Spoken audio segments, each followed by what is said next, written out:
Hello guys, welcome back to knowledge Guruji official. तो आप सबको पता है कि जो बच्चे बोर्ड के बच्चे हैं वो सारे सड़कों पे आके प्रोटेस्ट कर रहे हैं। उनका यही कहना है कि जैसी हमारी शिक्षा हुई है वैसी हमारी परीक्षा हो। उनका कहना ये है कि अगर हम पढ़ जूम पे सकते हैं तो हम रूम पे पेपर क्यों नहीं दिला सकते।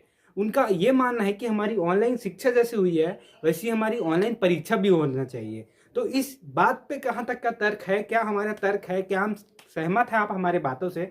अगर हमारे बातों से आप सहमत हो तो उस पर डिस्कस कीजिए, और अगर आपको वीडियो अच्छी लगी तो शेयर कीजिए। और जो छत्तीसगढ़ की जनता है, पेरेंट्स है, टीचर हैं, अथॉरिटी हैं, बच्चे हो, सारे तक हमारी वीडियो पहुंचाइए ताकि हर चीज़ों को, हर बच्चों के बारे में पता चले कि बच्चों की चाह क्या है, उनकी राह क्या है, क्या बच्चे सही हैं या क्या गलत है।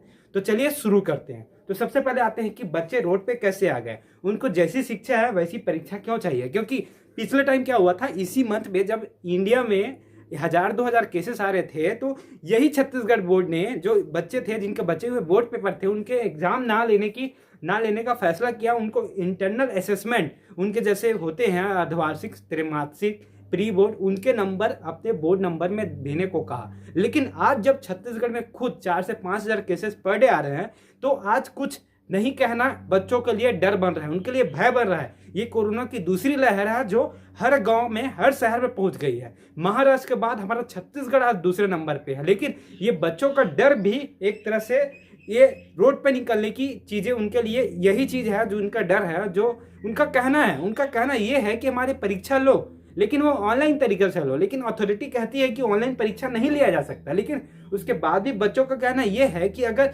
अथॉरिटी ऑनलाइन एग्जाम नहीं ले सकती, उनका कहना यह है अथॉरिटी का कि हमारे ऐसे कई गांव हैं जहां पे नेटवर्क की व्यवस्था नहीं है, लेकिन वहां बच्चे बोर्ड के हैं जो एग्जाम देंगे, तो ये कैसे एग्जाम देंगे? तो यही बच्चों का कहना यह है कि जब वहां तक नेटवर्क नहीं है तो बच्चे साल भर कैसे पढ़े होंगे।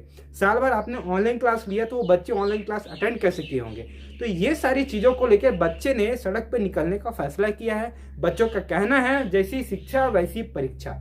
इस बात को लेकर हम अगर आगे बढ़े तो देखा जाता है कि ये ऑनलाइन परीक्षा के पीछे बच्चों का एक और है कि अगर हम किसी बच्चे के हम एग्जाम देने जाते हैं, वहाँ किसी बच्चे के कांटेक्ट में आ जाते हैं, तो हमें कैसे पता चलेगा? अगर हमें कोविड हो गया तो हमारे फैमिली को क्या मिलेगा? हमारी फैमिली भी खतरे में आ जाएगी। पूरी तरह से इस अभी एग्जाम कराना बच्चों के मानने से कि खतरे को मोड़ लेने जैसा है। जहां तक कि मैं इस बात से सहमत हूं कि हर गांव में केसेस आ गए। दुर्ग, भिलाई जैसे में 1000-1000, 2-2000 केसेस आ रहे हैं, और ऐसे ऐसे घटनाएं हमें हमारे सामने घटित हो रही है। ऐसे इतने आंकड़ों में मौतें हो रही है, इतने आंकड़ों में संक्रमित लोग पाए जा रहे हैं। तो इस हालात में एग्जाम कराना कोई सही डिसीजन नहीं है।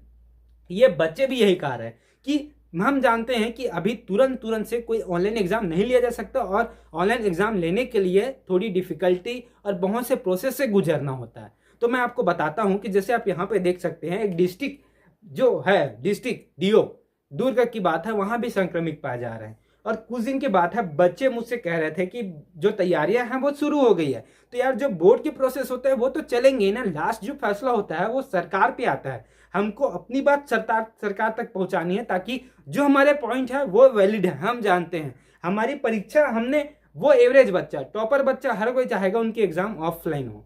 लेकिन वही जो एवरेज बच्चा जो प्राइवेट स्कूल पढ़ने के बाद भी ट्यूशन करता था, तो वो तो स्कूल गया ही नहीं, तो ट्यूशन तो दूर की बात है, तो उसने पढ़ा ही क्या? जब आप सब जानते हैं कि बच्चों ने कुछ नहीं पढ़ा तो वे एग्जाम कैसे दे सकते हैं? 12वीं का सिलेबस एक ऐसा सिलेबस है जिसमें उसको समझने के लिए कोई टीचर की जरूरत होती है। वो टीचर हमें मिला ही नहीं, इन बच्चों को मिला ही नहीं, तो एग्जाम कैसे दे सकते हैं? तो बच्चों का माने तो बच्चे सड़क पे आ रहे हैं, इसकी वजह सिर्फ यही है कि उन्होंने एग्जाम का, उन्हें डर है, कोरोना का उनको डर है, और एग्जाम का डर उनके पेरेंट्स के कारण है, क्योंकि जो रिजल्ट आता है उसको पेरेंट्स को फेस करना पड़ता है। तो यार, मेरी एक होप है आप लोगों से, एक इच्छा है कि अगर इस बात पे कुछ नहीं होता, अगर स्थगित नहीं होती परीक्षा, ताकि अभी ऐसा सिचुएशन है, ऐसा हालात है कि पेपर पोस्टपोन करना चाहिए। लेकिन क्या होता है, अगर मामला अच्छा हो जाता है तो पोस्टपोन नहीं होगी। लेकिन जैसा भी हो, जो पेरेंट्स टीचर्स हैं उनको अपने बच्चों के जो मार्क्स है उससे वार्तालाप करनी चाहिए। वो बच्चे इतने आर्थिक मेंटलिटी में मत आ जाए, इतनी टेंशन में ना आ जाए कि बच्चे कुछ गलत कदम उठा ले।